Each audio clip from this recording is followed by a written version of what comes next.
marami ito ay para matakan yung view, no?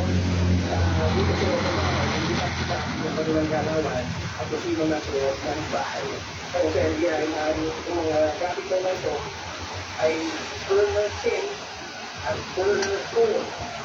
Kaya sa pagdaraan itong mga gagawin o tuloy na na pag-iwas sa face o para protect sa katulong ng super kadalasan na sa kalat ginagamit yung number na yan. Siyempre sa mga NBI na lahat na nagagamit ang pinakayari kapwa na tingin dito. Sabi ng NBI, buwan sila punta sa agyat niya bago sa kanili pero wala sa roon.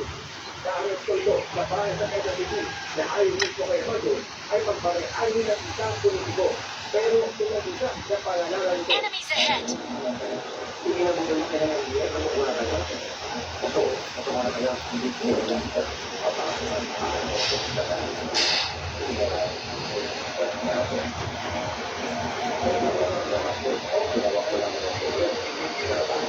Can you say, sir, kung may kakakayo, hindi ko pumasok yung lokal. Ilan po ang gusto namin yung sale. Hindi na lang kaya bago sa NBI sa kapay, para sa kailangan sa Philippine Station. Ay si NBI Director ni Aling Tibago, patuloy ang kanilang pag-aaral ng Arias Mora. Patuloy rin daw ang pag-aaral sila kay John Dico. Dapat ang pag-uwi ng informasyon, hindi na yung Secretary John Dico ay gamit sa pag-aaral sa mga nakikita sa araw. Pero sa ginawa ko ng bahay, ilang ginapang mga may Arias Mora, sa ito sa lugar sa albay, pero wala silang ganitang buong. Sabi ng NBI, yung NBI at kakasuhan nila ang mga patunayan nagkakaroon sa mga may Arias Mora. Ang nawagan pa ng NBI sa mga may Arias Mora, sumuko na sila sa mga product. Ito ang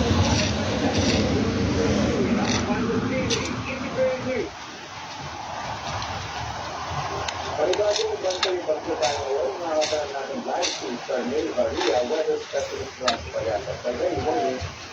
Thank you po sa ating lahat. Nasaan po mo ito si Bagyong Bertrand? Yes po, no? So, kanina pong madaling araw, uli na mataan dito Bagyong sa Bertrand. kilometers, kailangan po yan ng Surigao City, Surigao del Norte. Mabilis po na kumikilo si Sir Bertrand, malapit na po sa Mindanao. Tiyak na nila ang langsing nito. Sa kayong nakikita natin, may chance of landfall, pero may chance din po ng push ng Surigao del Norte, eastern part ng Mindanao. And ina-expect natin po yan ay mamayang noontime or hapon na po ngayong araw.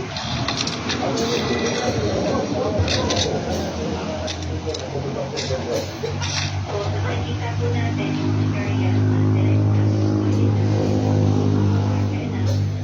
po dito sa northeastern part ng Mindanao, yung mag-visit dito sa may southern part ng Leyte, tapos dito po sa may kung wala masyadong mga pagkatawag po sa initial track niya, no? Tapos dito po sa may northern parts ng Cebu, possible sa northern parts ng Negros Island region. Tapos, tatawin po yan dito sa may parte, possible dito sa may Iloilo City, or dito naman sa may Island. Tapos, maaari po yan na dumaan dito yung last sa may parte ng northern part ng Palawan, bago tuluyan makalabas or makarating na ang West Philippine Sea.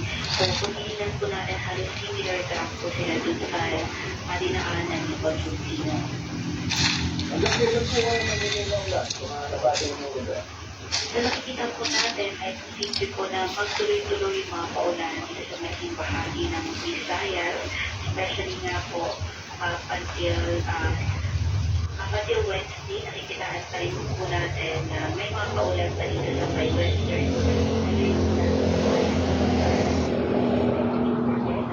sa may West Philippine Sea. And although mababawasan na mga paulan dito sa may Visayas, makikita natin dahil prevailing pa rin yung shear light, hanggang Wednesday po ay marami pa rin mga malalakas na mga paulan dito sa may bahagi ng Luzon.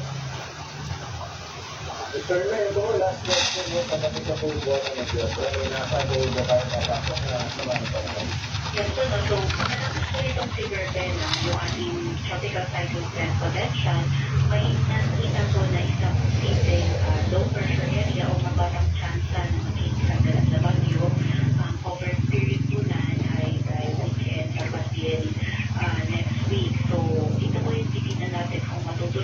ang pinapakita niya, similar sa po sa dinaanan itong si or dadaanan itong si Coaching Pervez Pamali. Maraming salamat at magandang umaga po, Sir Dave Maria. What is that? Yes po. Yes po, maraming salamat.